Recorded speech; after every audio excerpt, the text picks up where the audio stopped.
കർത്താവ് യേശുക്രിസ്തുവിൻ്റെ കൃപ നാം എല്ലാവരുടെയും കൂടെ ഉണ്ടായിരിക്കട്ടെ എന്ന് ആശംസിക്കുകയും പ്രാർത്ഥിക്കുകയും ചെയ്യുകയാണ്.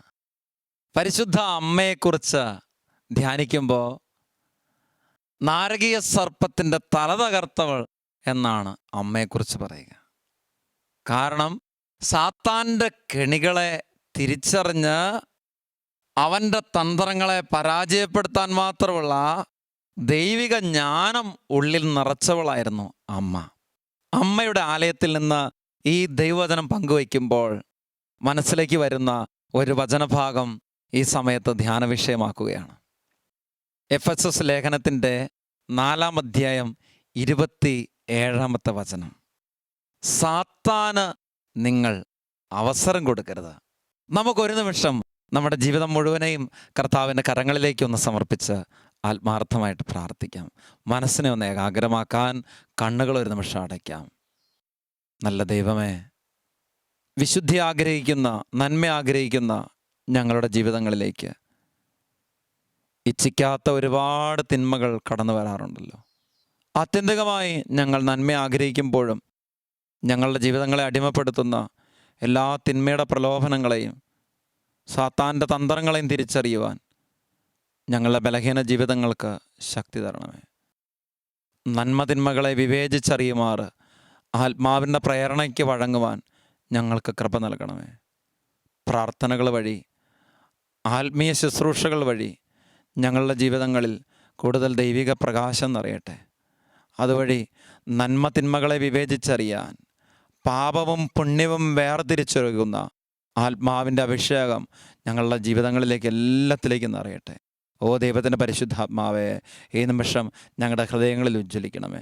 എല്ലാ ദൈവമക്കളും ആയിരിക്കുന്ന ഇടങ്ങളിൽ ഒരു നിമിഷം 2 കരങ്ങൾ കർത്താവിൻ്റെ സന്നിധിയിലേക്ക് ഉയർത്തിപ്പിടിച്ചുകൊണ്ട് ആത്മാർത്ഥമായിട്ട് പ്രാർത്ഥിക്കാം. പാപപുണ്യത്തെ വിവേചിച്ചറിയാൻ, നന്മ തിന്മകളെ വിവേചിച്ചറിയാൻ വലിയൊരു അഭിഷേകം എൻ്റെ ഹൃദയത്തിലേക്ക് നിമിഷം കർത്താവെ നിറയ്ക്കണമേ എന്ന് പ്രാർത്ഥിക്കാം.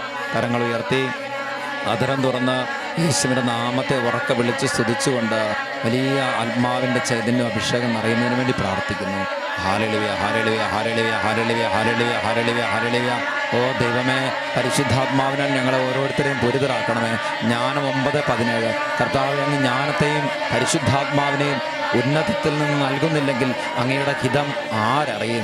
ദൈവഹിതം തിരിച്ചറിഞ്ഞ് നന്മയിലും വിശുദ്ധിയിലും ആഴപ്പെടുവാൻ വലിയൊരു അഭിഷേകം ഞങ്ങളിലേക്ക് വ്യാപരിക്കട്ടെ. നിങ്ങൾ ഈ ലോകത്തിന് അനുരൂപരാകരുത്, പ്രത്യുത മനസ്സിൻ്റെ നവീകരണം വഴി രൂപാന്തരപ്പെടുവിൻ. നല്ലതും പ്രീതികരവും പരിപൂർണവുമായത് എന്തെന്ന് വിവേചിച്ചറിയാൻ അപ്പോൾ നിങ്ങൾക്ക് സാധിക്കുമെന്ന് ഓർമ്മിപ്പിച്ച കർത്താവേ, അവിടുത്തെ വചനത്താൽ ഞങ്ങൾ ഓരോരുത്തരും നിറയപ്പെടട്ടെ. ദൈവത്തിൻ്റെ ആത്മാവ് മാത്രം ഞങ്ങളുടെ ജീവിതങ്ങളെ നയിക്കുവാൻ, പരിപൂർണമായ ജീവിതത്തെ വിട്ടുകൊടുക്കാനുള്ള ഒരു വലിയ ചിന്ത, വലിയ അഭിഷേകം ഞങ്ങളുടെ ഹൃദയങ്ങളിലേക്ക് ഈ നിമിഷങ്ങളിൽ തന്നെ നിറയട്ടെ. ആരാധന, ആരാധന. Hallelujah, hallelujah, hallelujah, hallelujah, hallelujah, hallelujah, hallelujah, hallelujah, hallelujah. ഓരോ ഹൃദയങ്ങളിലേക്കും ആത്മാവ് നിറയട്ടെ, അഭിഷേകം നിറയട്ടെ, ചൈതന്യം നിറയട്ടെ, കൃപ നിറയട്ടെ, ശക്തി നിറയട്ടെ. ആരാധന, ആരാധന, ആരാധന, ആരാധന, ആരാധന, ആരാധന, ആരാധന, ആരാധന. Hallelujah, hallelujah. Praise the lord. സാത്താന് നിങ്ങൾ അവസരം കൊടുക്കരുത്. കുറച്ച് നാളുകൾക്ക് മുമ്പ് ഞാൻ വീട്ടിൽ ചെന്നപ്പോൾ ഞാൻ ചേട്ടനും കൂടെ കാറിൽ യാത്ര ചെയ്യുക. ആ അവസരത്തിൽ സാമാന്യം വേഗതയിൽ വണ്ടി ഓടുന്ന സമയത്ത് ഒരു വളവിൽ വെച്ച് പെട്ടെന്ന് എതിരെ മറ്റൊരു വണ്ടി വന്നു.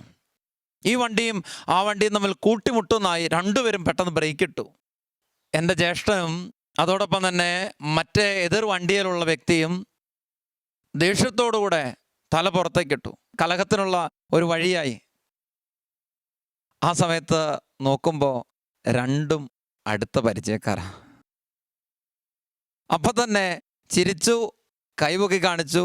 രണ്ടുപേരും 2 വഴിക്കൂടെ വണ്ടിയെടുത്ത് ഒരു വാക്ക് സംസാരിച്ച് പെട്ടെന്ന് കടന്നുപോയി. സ്നേഹമുള്ളവർ, ഞാൻ ഓർക്കുകയാണ്, ഒരു വലിയ വഴക്കിനുള്ള വഴിമരുന്ന് അവിടെ ഉണ്ടായിരുന്നു. പക്ഷെ വഴക്കുണ്ടായില്ല. കാരണം എന്നാ? പരിചയം, ബന്ധം. അവിടെ സാത്താന് ഒരവസരം ഉണ്ടായില്ല. ഹല്ലേലൂയ. കാരണം ഒരു ഹൃദയബന്ധം സാത്താന് തടസ്സമാണ്.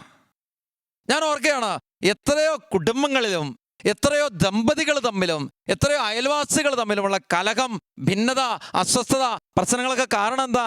കാരണം മറ്റൊന്നുമല്ല, ഹൃദയബന്ധമില്ല, മാനസിക ഐക്യമില്ല. ഈ മാനസിക ഐക്യമില്ലാത്തടത്തേക്ക്, ഈ ഹൃദയബന്ധമില്ലാത്തടത്തേക്ക് അപ്പം തന്നെ സാത്താൻ കടന്നുകൂടി അവരുടെ ഇടയിൽ അസ്വസ്ഥത വിതയ്ക്കുക.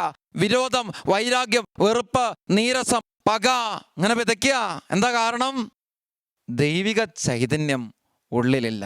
പ്രിയപ്പെട്ടവരെ, ദൈവിക ചൈതന്യം ഉള്ളിലില്ലാത്ത എല്ലാ ഹൃദയങ്ങളിലേക്കും സാത്താൻ പ്രവേശിക്കും എന്ന തിരിച്ചറിവ് നമുക്ക് വേണം. ഈ ദൈവിക പ്രകാശം നമ്മളിൽ ഇല്ലാതെ പോകുന്നതിനുള്ള കാരണം എന്താണ്?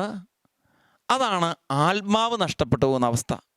ഒരു വ്യക്തിയുടെ ജീവിതത്തിൽ നാളുകളോളം പ്രാർത്ഥനയില്ലേ, കൂദാശ സ്വീകരണമില്ലേ, കുമ്പസാരമില്ലേ, കുർബാനയില്ലേ, ആത്മീയ ജീവിതത്തിൽ താല്പര്യമില്ലേ, വചനവായനയില്ലേ, ആ വ്യക്തി സാവധാനം പിശാചിന് അടിമപ്പെടുക. കാരണം എന്താണ്?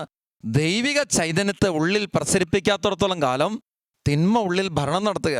ഒരാടിനെയോ ഒരു പശുവിനെയോ ഒരു സ്ഥലത്ത് കുറ്റിയടിച്ച് കെട്ടിയാൽ എന്താ അനുഭവം? ആ കുറ്റിയുടെ ചുവട്ടിലുള്ളത് മാത്രമാണോ തിന്നുന്നത്? അല്ല, ആ പ്രദേശത്ത് അതിന് കയർ എന്തേരം നീളമുണ്ടോ ആ പ്രദേശത്തുള്ള മുഴുവനും നിരപ്പാക്കും. നമ്മൾ കണ്ടിട്ടുള്ള കാഴ്ച ഇത് ഇല്ലേ?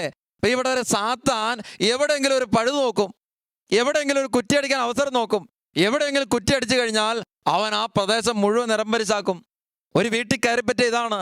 ഒരു മദ്യപാനമായിട്ടോ ഒരു അശുദ്ധിയായിട്ടോ ഒരു തിന്മയായിട്ടോ ഒരു വീട്ടിൽ കയറി കൂടി എന്താ സംഭവം?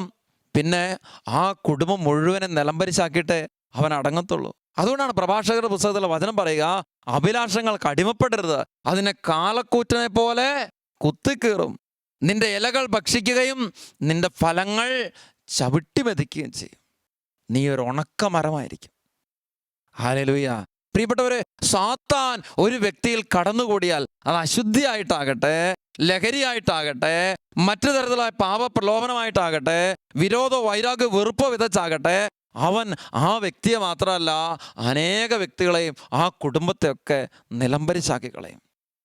ഞാൻ ഓർക്കുന്നുണ്ട്, ഈ കുറച്ച് നാളുകൾക്ക് മുമ്പ് എൻ്റെ സഹോദര വൈദികൻ പറഞ്ഞൊരു കാര്യം. അവിടെ അയൽവാസികൾ സ്നേഹമൊക്കെ ഉള്ളവരാണ്. ആ കുടുംബത്തിലെ കുടുംബനാഥന്മാർ തമ്മിൽ നല്ല സ്നേഹമുണ്ട്. പക്ഷേ ആ കുടുംബനാഥന്മാരുടെ ഒരസൂയ, ആ അസൂയ വളർന്നു വന്നു. അപ്പോൾ ഇവരോരോ ദിവസവും ഈ ഭർത്താക്കന്മാരെ ഇവർ രണ്ടുപേരും പിരികറ്റും. അങ്ങനെ പിരികറ്റി എന്തായിരുന്നു അവൻ്റെ അവസാനം എന്നറിയാവോ?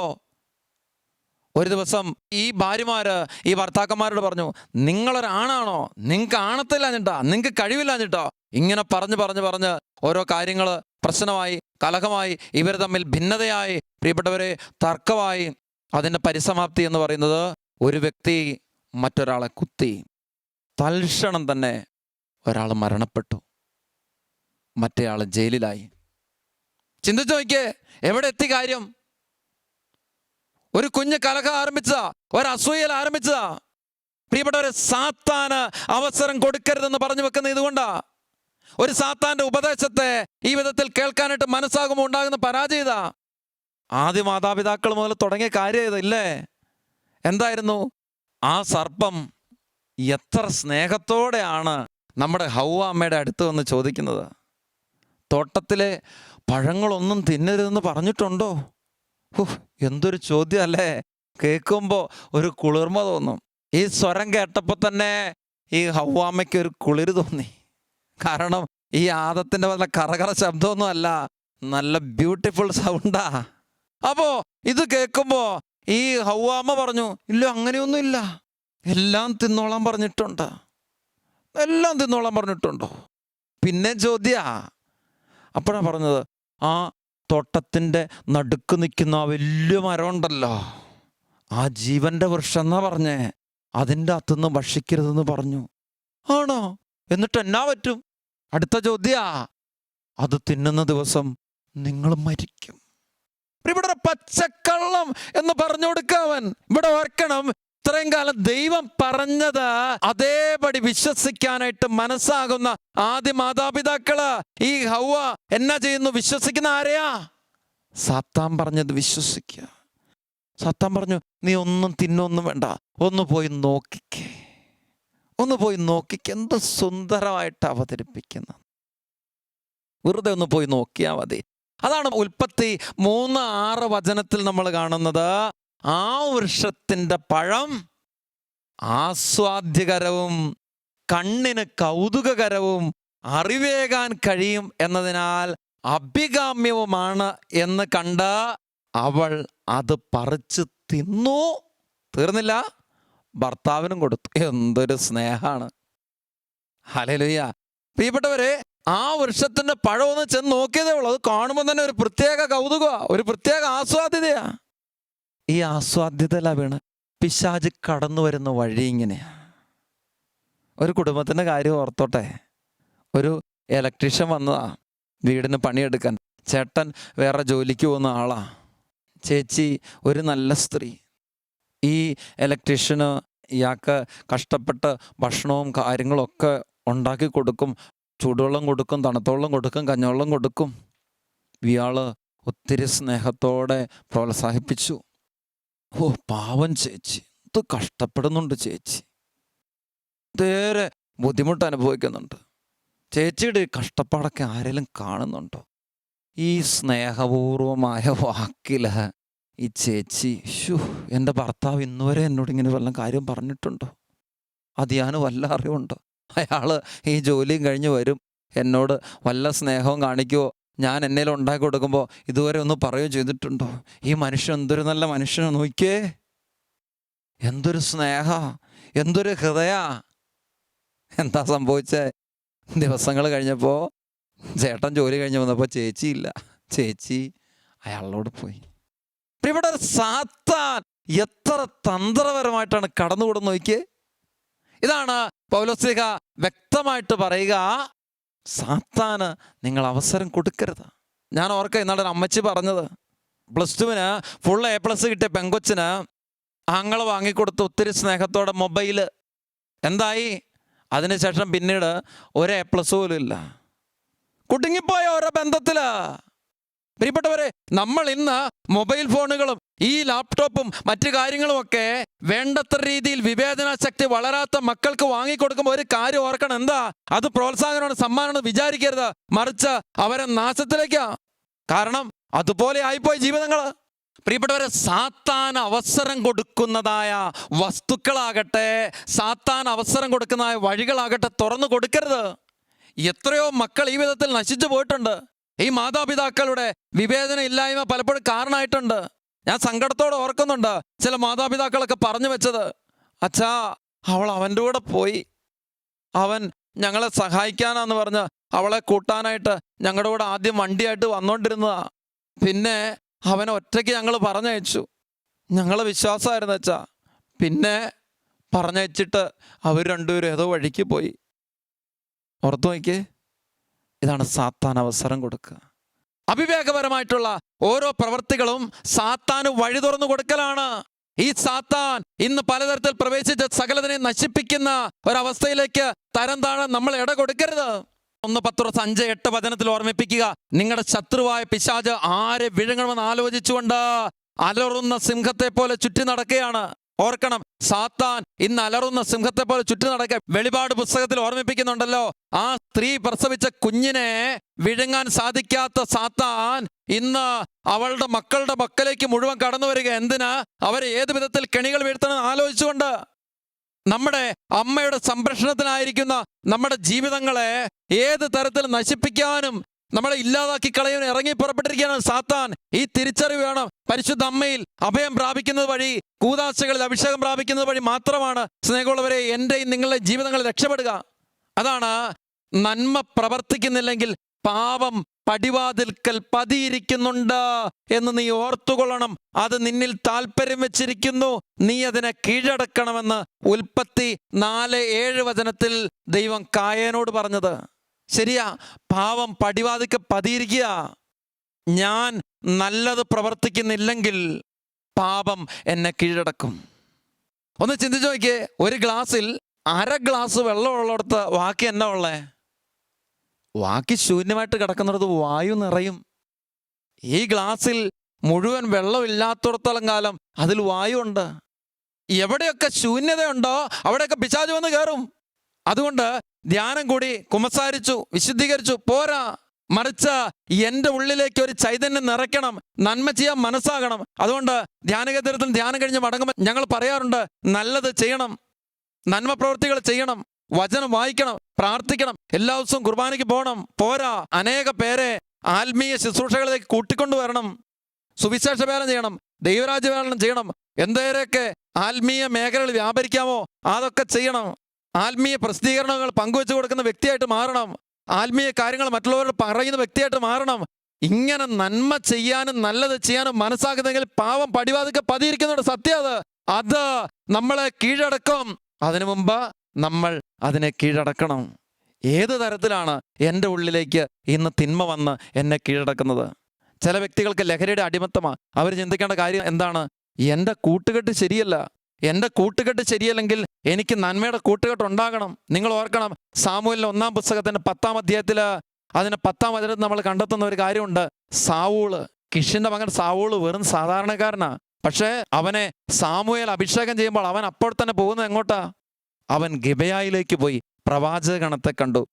അവനും അവരോടൊപ്പം പ്രവചിക്കാൻ തുടങ്ങി. ഞാനിന്ന് ആത്മീയ വ്യക്തികളോടും ആത്മീയ തലങ്ങളോടും ചേർന്ന് നിൽക്കുന്ന ഒരു വ്യക്തിയായിട്ട് മാറിയില്ലെങ്കിൽ പാവം പടിവാതിക്കെ പതിയിരിക്കുന്നുണ്ട്. പ്രിയപ്പെട്ടവരെ, സാത്താൻ പതിയിരിക്കുന്നുണ്ട്. സത്യം അത്.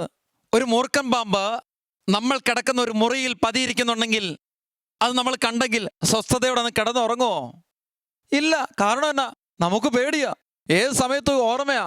ഒരു നല്ല ഉറക്കം വരത്തില്ല. പ്രിയപ്പെട്ടവരെ, ഇന്ന് പല കുടുംബങ്ങളിലുവേ ഈ മൂർഖൻ പാമ്പ മൊബൈലായിട്ടും ലാപ്ടോപ്പായിട്ടും മറ്റ് കാര്യങ്ങളുമായിട്ടും കിടക്കുക. ഓർക്കണം, ജീവിതത്തിൽ എന്താണോ നിന്നെ നശിപ്പിക്കാൻ ഒരുമ്പിടുന്നത് അതിനെ വീട്ടിൽ നിന്ന് പുറത്താക്കണം. ചില കബോർഡുകളിൽ, ചില അലമാരികളിൽ ചില കുപ്പിയിരിപ്പുണ്ട്. മൂർഖനേക്കാൾ വിഷമുള്ളതാ. രുചിച്ചു നോക്കരുത്. അപകടകരമാ. എന്ത് എന്നെ പാപത്തിലേക്ക് നയിക്കാൻ പതിയിരിക്കുന്നുണ്ടോ അതിനെ ഞാൻ പുറത്താക്കണം. അതുകൊണ്ടാണ് പ്രഭാഷകരുടെ പുസ്തകം 4:20 വചനം പഠിപ്പിക്കുക. തക്ക സമയം വിവേചിച്ചറിയുകയും തിന്മയ്ക്കെതിരെ ജാഗ്രത പുലർത്തുകയും ചെയ്യണം. തക്ക സമയം വിവേചിച്ചറിയുകയും തിന്മയ്ക്കെതിരെ ജാഗ്രത പുലർത്തുകയും ചെയ്യണം. പ്രിയപ്പെട്ടവരെ, തിന്മയ്ക്കെതിരെ ഞാനും നിങ്ങളും ഒരു ജാഗരൂകത പുലർത്തുന്നില്ല എങ്കിൽ ഓർക്കണം, തിന്മ എന്നെയും നിങ്ങളെയും കീഴടക്കും. സംശയമില്ല കാര്യത്തിൽ. സാത്താൻ അവസരം കൊടുത്ത് വഴി തുറന്നിട്ട് കഴിഞ്ഞിട്ട് അവൻ പ്രവേശിച്ചെന്നോ എന്നെ കീഴടക്കിയെന്നോ ഞാൻ നശിച്ചെന്നോ കരഞ്ഞ് കാറിയിട്ട് കാര്യമില്ല. ഏത് അശുദ്ധിയാകട്ടെ, ഏത് ലഹരിയാകട്ടെ, ഏത് തിന്മയാകട്ടെ, എന്നിലേക്ക് പ്രവേശിക്കാൻ ഒരു വഴി തുറന്നു കൊടുക്കരുത്. സ്നേഹമുള്ളവരെ, ഈ ചിന്ത നമ്മുടെ ഉള്ളിൽ സൂക്ഷിക്കണം. അതുകൊണ്ടാണ് പൗലോസ് എഫെസസ് ലേഖനത്തിന്റെ 5, 16, 17 വചനത്തിൽ ഓർമ്മപ്പെടുത്തുക. നിങ്ങൾ അവിവേകികളെ പോലെ ആകാതെ വിവേകികളെ പോലെ ജീവിക്കാൻ ശ്രദ്ധിക്കുവിൻ. ഇപ്പോൾ തിന്മയുടെ ദിനങ്ങളാണ്. നിങ്ങളുടെ സമയം പൂർണ്ണമായും പ്രയോജനപ്പെടുത്തുവിൻ. മോശന്മാരാകാതെ കർത്താവിൻ്റെ അഭിഷ്ടമെന്തെന്ന് മനസ്സിലാക്കുവിൻ. ഹല്ലേലൂയ. ഈ തിരിച്ചറിവ് നമ്മുടെ ഉള്ളിൽ സൂക്ഷിച്ചുകൊണ്ട് പ്രാർത്ഥിക്കാം. ആരാധനയുടെ ഈ നിമിഷങ്ങളിൽ എൻ്റെ ഉള്ളിലേക്ക് സാത്താൻ കടന്നു വരാനായിട്ടുള്ള എല്ലാ പഴുതുകളും അടയ്ക്കാനായിട്ടുള്ള തീരുമാനം എടുക്കാം. ദൈവത്തിന് മുമ്പിൽ ഹൃദയം തുറന്ന് പ്രാർത്ഥിക്കാം. കർത്താവ് നമ്മളെ സമർത്ഥമായിട്ട് അനുഗ്രഹിക്കട്ടെ.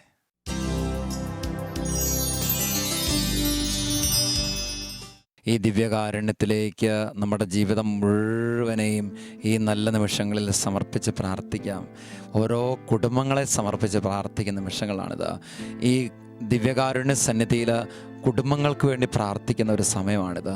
കുടുംബത്തിൻ്റെ മേലെ നാളുകളായിട്ട് കിടക്കുന്ന ചില ബന്ധനങ്ങളും ചില അസ്വസ്ഥതകളും അഴിയപ്പെടുകയാണ്. ചില കുടുംബത്തിൽ ഒരു പ്രത്യേക തടസ്സത്തിൻ്റെ അവസ്ഥകളുണ്ട്.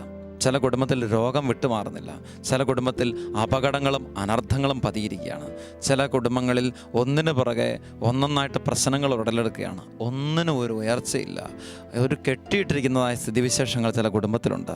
അവയിൽ നിന്നെല്ലാം ഒരു മോചനത്തിന് വേണ്ടി പ്രാർത്ഥിക്കുക. ഒന്ന് പ്രാർത്ഥിക്കാൻ കുടുംബത്തിൽ കയറുമ്പോൾ തോന്നിയല്ല. വീട്ടിൽ കയറുമ്പം തന്നെ ഒരു അന്ധകാരാവൃതമായ അവസ്ഥയാണ്. വീട്ടിലേക്ക് വരാൻ തോന്നുന്നില്ല. ഈ വിധത്തിലുള്ളതായ ചില അനുഭവങ്ങളുണ്ട്. അവയെല്ലാം സമർപ്പിച്ച് പ്രാർത്ഥിക്കുക.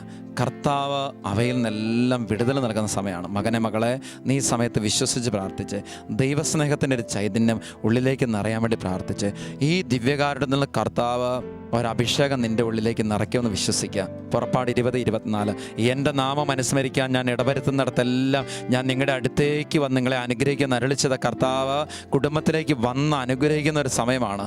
കരങ്ങൾ കുപ്പി കണ്ണുകളടച്ച് വിശ്വസിച്ച് പ്രാർത്ഥിച്ച് വിശ്വാസത്തോടെ പ്രാർത്ഥിച്ച് കർത്താവ് എൻ്റെ കുടുംബത്തിലേക്ക് ഇടപെടും. എൻ്റെ ദൈവം എൻ്റെ ജീവിതത്തെ ബന്ധിച്ചിരിക്കുന്ന അവസ്ഥയിൽ നിന്ന് വിടുതൽ നൽകും. ഈ കടബാധയിൽ മോചനം നൽകും. നാളുകളായിട്ടുള്ളതായ ഈ പ്രതിസന്ധി, അപകടം, ഒന്നിന് പിന്നാലെ ഒന്നൊന്നായി വരുന്ന അവസ്ഥകൾ, അവയിൽ നിന്ന് കർത്താവ് വിടുവിക്കും. ഈ ബോധ്യത്തോടെ പ്രാർത്ഥിക്കുകയാണ്. എല്ലാ ദൈവമക്കളും കുടുംബത്തെ സമർപ്പിക്കുകയാണ്. കരങ്ങളെ യാചനാരൂപത്തിൽ പിടിക്കുന്നത് നിൻ്റെ കുടുംബത്തെ, നിൻ്റെ ഭവനത്തെ നീ ഉയർത്തിപ്പിടിച്ചിരിക്കുന്ന ബോധ്യത്തോടു കൂടിയാണ്. ഈ സമയത്ത് തന്നെ കുടുംബത്തിന് മേലുള്ള കെട്ടും ബന്ധനം അഴിച്ച് കർത്താവ് ഒത്തിരി സൗഖ്യവും ശക്തി അഭിഷേകവും വർഷിക്കുന്ന സമയമാണ്. എല്ലാവരും പ്രാർത്ഥിക്കുന്നു. കുടുംബാംഗങ്ങളെ മുഴുവൻ മനസ്സിൽ നിന്ന് ഓർത്ത് പ്രാർത്ഥിച്ച്, പ്രിയപ്പെട്ടവരെയൊക്കെ മനസ്സിലൊന്ന് ഓർത്ത് പ്രാർത്ഥിച്ച്, ഇതേ ദിവ്യകാരുണ്യത്തിൽ നിന്ന് ഓരോരുത്തരിലേക്ക് ഒരു ശക്തി പുറപ്പെടുന്നു. സ്നേഹത്തോടെ സമർപ്പിച്ച് പ്രാർത്ഥിക്കുക. ദൈവമേ, എൻ്റെ ജീവിതം മുഴുവനെയും അങ്ങേക്ക് സമർപ്പിക്കുന്നതോടൊപ്പം എൻ്റെ കുടുംബത്തിൻ്റെ എല്ലാ തലങ്ങളെയും നിനക്കിത് കാഴ്ചവെച്ച് പ്രാർത്ഥിക്കുന്നു. കർത്താവേ, എനിക്കൊരുപാട് വേദനയുണ്ട് ദൈവമേ, ഒത്തിരി സങ്കടമുണ്ട് എൻ്റെ കുടുംബത്തെ ഓർത്ത്. ഒരുപാട് വേദന ഞാൻ അനുഭവിക്കുന്നുണ്ട്. എൻ്റെ കുടുംബത്തിൻ്റെ ഭാവി എങ്ങനെയാകും എന്നുള്ളതായ വല്ലാത്ത ഭയാശങ്ക എൻ്റെ ജീവിതത്തെ വല്ലാതെ മതിക്കുന്നുണ്ട്. ഈശോ, ഈ നിമിഷങ്ങളിലെല്ലാം നിൻ്റെ കരങ്ങളിലേക്ക് സമർപ്പിച്ച് പ്രാർത്ഥിക്കുക. എൻ്റെ കുടുംബം ഒരു രക്ഷയുടെ കുടുംബമായിട്ട് മാറണം. അവിടുന്ന് കടന്നു ചെന്ന കുടുംബങ്ങളൊക്കെ രക്ഷയുടെ കുടുംബങ്ങളായിട്ട് മാറിയല്ലോ കർത്താവേ. ലാസറിൻ്റെ ഭവനം അവിടുന്ന് മൃതമായ അവസ്ഥയിൽ നിന്ന് ജീവനിലേക്ക് കൊണ്ടുവന്നല്ലോ. സക്കേവൂസിൻ്റെ ഭവനത്തിന് അവിടുന്ന് രക്ഷ കൊടുത്തല്ലോ.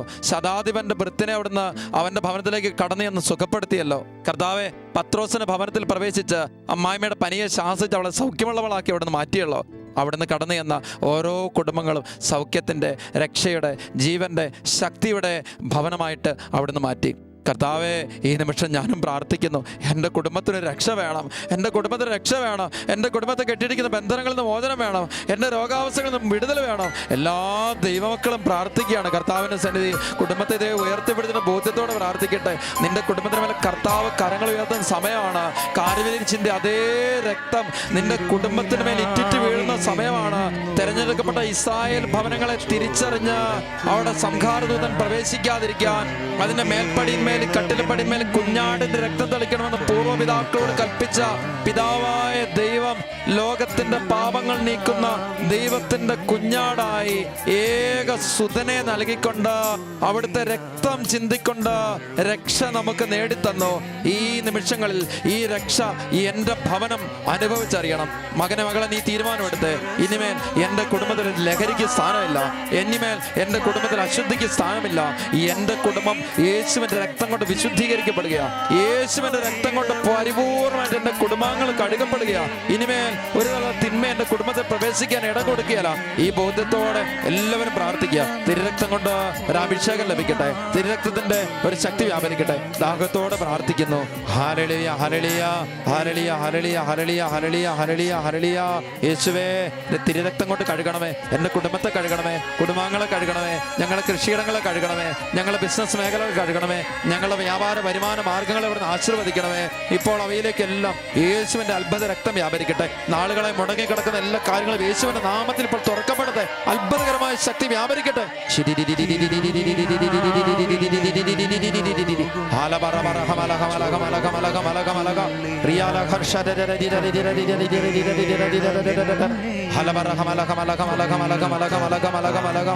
സ്നേഹത്തോടെ പ്രാർത്ഥിച്ച്, സ്നേഹത്തോടെ പ്രാർത്ഥിച്ച്, വിശ്വസിച്ച് സ്തുതിച്ച്. ഇതേ ദിവ്യകാരുണ്യത്തിൽ ശക്തി പുറപ്പെടുന്നു, കൃപ പുറപ്പെടുന്നു, അഭിഷേകം വ്യാപരിക്കുന്നു. ആരാധന, ആരാധന, ആരാധന, ആരാധന, ആരാധന, ആരാധന, ആരാധന, ആരാധന. ദിവ്യകാരുണ്യ ഈശോ നമ്മളെ ആശീർവദിക്കുന്ന അത്ഭുതങ്ങളുടെ സമയമാണിത്.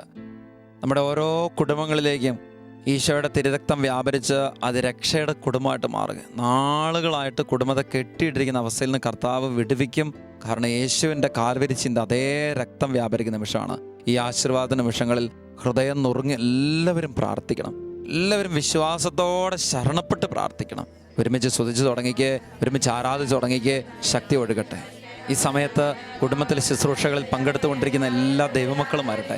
വീടിൻ്റെ പലയിടങ്ങളിലായിരിക്കുന്ന എല്ലാവരും ഈ നിമിഷങ്ങളിൽ ഈ ദിവ്യകാരുണ്യ സന്നിധിയിലേക്ക് വന്ന് മുട്ടുകുത്തി പ്രാർത്ഥിക്കട്ടെ. വലിയൊരു അഭിഷേകം നിറയുന്ന സമയമാണ്. ശിരസ് നമിച്ച് കർത്താവിന് ആശീർവാദം സ്വീകരിക്കുന്ന നിമിഷങ്ങളിൽ തന്നെ കുടുംബത്തിൻ്റെ ബന്ധനം അഴിയുന്നു. വീട്ടിലില്ലാത്തവരായിട്ടുള്ള ആരെങ്കിലും ഉണ്ടെങ്കിൽ അവരെ മനസ്സിലോർത്ത് സമർപ്പിച്ചുകൊണ്ടുകൂടെ കർത്താവിന് ആശീർവാദം സ്വീകരിക്കുന്ന ഈ നിമിഷങ്ങളിൽ തന്നെ വലിയ ശക്തി പ്രവഹിക്കും. വിശ്വസിച്ച് പ്രാർത്ഥിച്ചോ, വിശ്വസിച്ച് പ്രാർത്ഥിച്ചോ.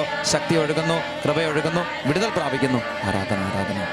Hallelujah, hallelujah, hallelujah, hallelujah, hallelujah, hallelujah, hallelujah. കർത്താവായ യേശുക്രിസ്തുവിന്റെ അധികാരമുള്ള നാമത്തിൽ ഈ ദിവ്യകാരുണ്യത്തിന് അത്ഭുത ശക്തിയാൽ ഈ കുടുംബങ്ങളെ നാളുകളായിട്ട് കെട്ടിയിട്ടിരിക്കുന്ന കടബാധ്യതകൾ, രോഗപീഠകൾ, അനർത്ഥങ്ങൾ, അപകടങ്ങൾ, അസ്വസ്ഥതകൾ, ബന്ധനങ്ങൾ, തടസ്സങ്ങൾ, തിന്മകൾ ഈ നിമിഷം തന്നെ യേശുവിന്റെ ദിവ്യകാരുണ്യത്തിന്റെ ശക്തിയാൽ, തിരുശരീര രക്തങ്ങളെ യോഗ്യതകളാൽ കുടുംബത്തിൽ നിന്ന് വിട്ടകലുന്നു. ആരാധന, ആരാധന, ആരാധന, ആരാധന, ആരാധന, ആരാധന, ആരാധന, ആരാധന. ദിവ്യകാരുണ്യത്തിന് അത്ഭുത പ്രഭ ഓരോ കുടുംബങ്ങളിൽ നിറഞ്ഞ എല്ലാ അന്ധകാരവും, ബന്ധനവും, തിന്മയും, അശുദ്ധിയും, മ്ലേച്ഛതയും, ജഡകതയും വിട്ടൊഴിഞ്ഞു പോകട്ടെ. Hallelujah, hallelujah, hallelujah, hallelujah, hallelujah, hallelujah, hallelujah, hallelujah, hallelujah. യേശു നാമത്തിന്റെ ശക്തി വ്യാപരിക്കട്ടെ, ഇപ്പോഴും എപ്പോഴും എന്നേക്കും. ആമേൻ.